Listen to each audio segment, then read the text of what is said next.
Os animais de Neri.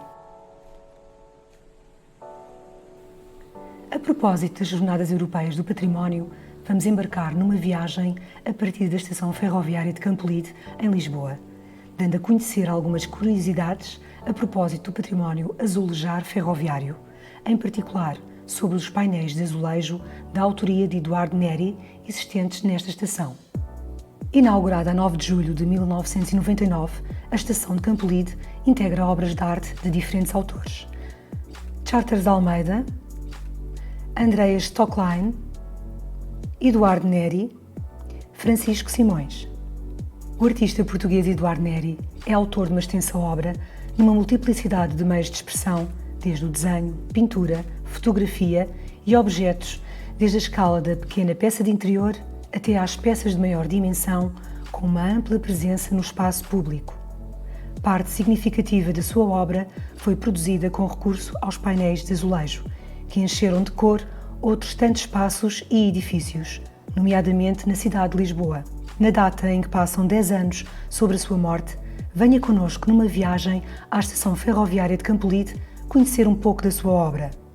A intervenção artística de Eduardo Neri nesta estação está localizada no interior do edifício de passageiros, local de passagem e cruzamento contínuo de pessoas, onde o conjunto de 4 painéis de azulejo marca a sua presença, propondo a quem passa uma possível história sobre os transportes. A diretora técnica da fábrica Viúva Lamego, engenheira Ana Paula Jarego, foi a responsável pela produção dos painéis que, em conjunto com uma equipa de pintores executantes e de artesãos, colaboraram com Eduardo Neri na execução dos 4.560 azulejos que se podem contemplar ao longo de mais de 55 metros de parede. A pintura direta e a maquete. Quer se queira, quer não, o pintor executante da fábrica tem de interpretar a referida maquete e tem também de ampliar para a dimensão definitiva. As ligações à corrente op-art, arte óptica, são evidentes, através do recurso a matrizes geométricas exatas, aliado ao uso da cor, para a construção de movimentos e ritmos visuais. Nos painéis de azulejo da estação ferroviária de Campolide, através desse rigor geométrico, o artista consegue integrar 7 motivos figurativos, construindo de forma insólita uma composição sequencial, quase cinematográfica, em que cada imagem corresponde a um momento e uma história dos transportes que o artista quis destacar com a sua obra. Procurei fazer um trabalho divertido. Penso que os projetos de arte para os espaços públicos devem ser, no mínimo, jogos lúdicos que criem uma atmosfera agradável para os utentes, que os façam sorrir. Ao observarmos com atenção este conjunto de painéis, é inevitável surgirem diferentes interpretações. Cada painel transforma-se, sob o nosso olhar, num conjunto de sinais e de perguntas que procuraremos responder ao longo deste vídeo. Não sendo à data conhecidas as razões do autor, é um facto que este retira partido do local da instalação, onde a correria, as passagens fugazes, são geradoras de leituras rápidas e superficiais, não permitindo olhares mais pausados para apreciar e valorizar o património azulejar. Numa referência direta ao local onde está inserido, interface multimodal e a sua proximidade ao Jardim Zoológico de Lisboa, Neri escolheu como protagonistas desta história 7 animais viajantes. O primeiro painel destaca-se no conjunto pela sua simplicidade geométrica e proximidade à luz do sol, que intensifica a essência das cores cerâmicas escolhidas pelo artista.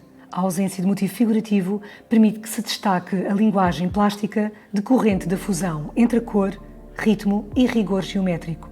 O painel começa com linhas verticais em grupos de cores escalonadas em degradê de tons vermelhos, amarelos e azuis, que gradualmente começam a ser sobrepostas por linhas diagonais, permitindo uma continuidade para o próximo painel. Não sendo leitura óbvia nem direta, presumimos que o autor propõe a quem passa uma possível história da era moderna dos transportes em Portugal, destacando momentos significativos para ele e da presença destes num conjunto de momentos onde os transportes por mar, terra e ar foram parte integrante na história nacional e nos feitos de ligação a diferentes povos e geografias distantes.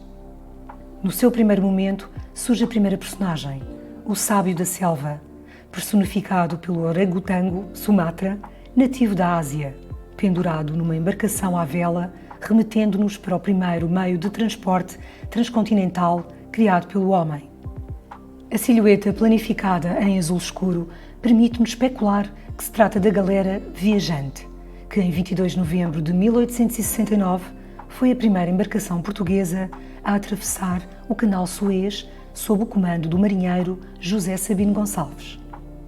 Este segundo motivo figurativo é curioso, pois é o único que tem uma figura humana que viaja num faetonte, carro do sol.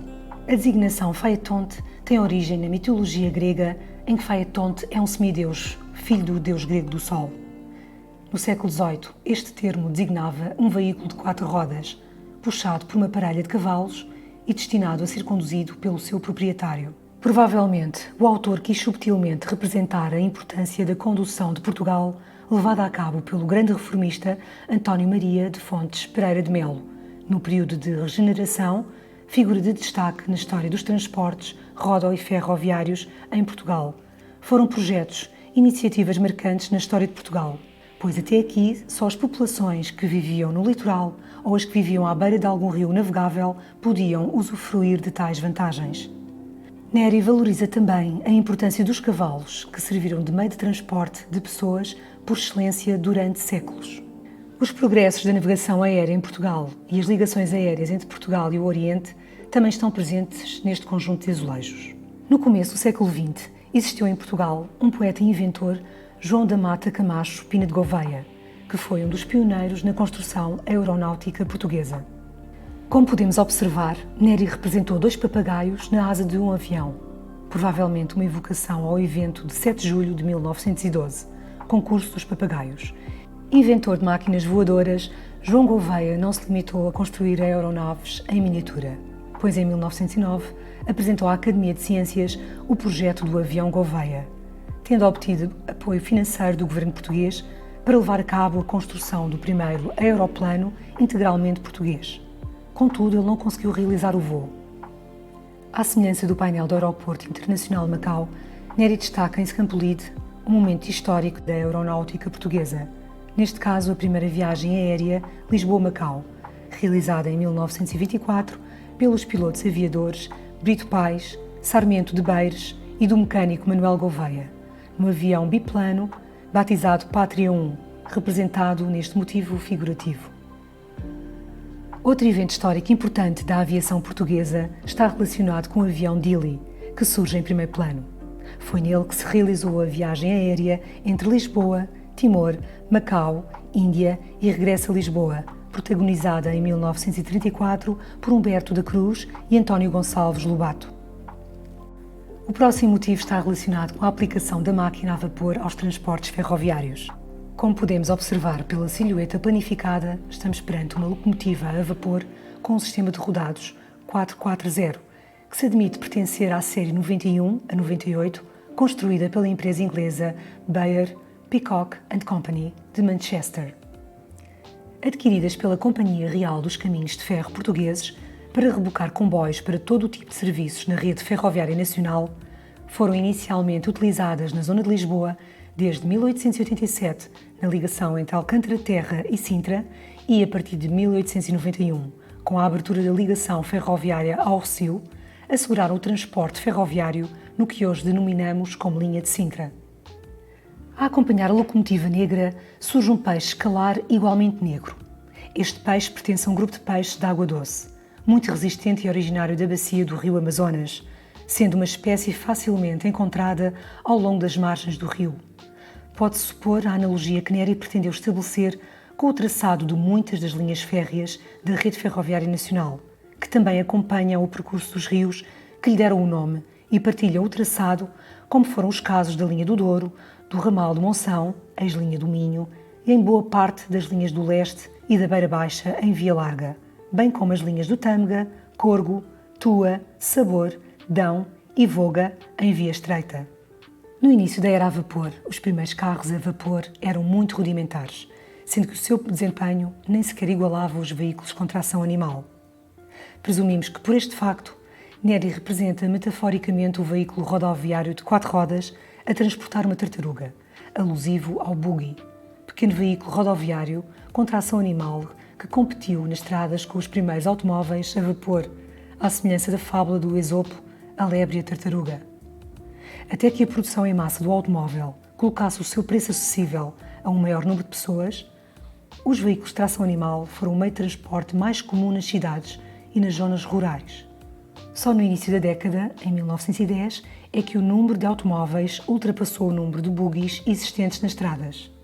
O desenvolvimento da era industrial acelerou a evolução dos sistemas de transporte e influenciou as condições de vida da população. Assim, o artista representou neste painel um veículo rodoviário que transporta um peru.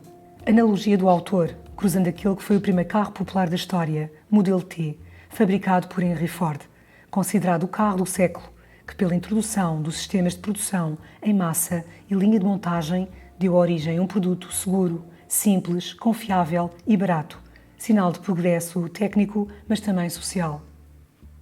Presumimos que a analogia efetuada entre o automóvel com o peru, além da mensagem social, reflete-se também na forma como a ave expõe a sua grande cauda, em formato de leque, por similitude ao funcionamento da capota do teto rebatível do Ford T, em ambos um símbolo de afirmação de status. Durante boa parte do século XX, o peru é também personagem das principais praças e ruas de Lisboa, pois tradicionalmente na época de Natal os chalões vinham à cidade vender os perus apregoando as tradicionais pregões até às primeiras décadas do século XX. Numa alusão subtil à temática ambientalista, Neri representa um hipopótamo, uma espécie animal em vias de extinção e que está intimamente ligada à regeneração e ao renascimento pelo facto de desaparecer e reaparecer na água à semelhança das pétalas da flor de lótus, que se fecham e mergulham dentro da água durante a noite, para ressurgirem à superfície com o aparecimento do sol. Para a realização deste motivo, Neri certamente inspirou-se na estatueta do hipopótamo em faiança egípcia, que foi descoberto nas expedições arqueológicas de 1910.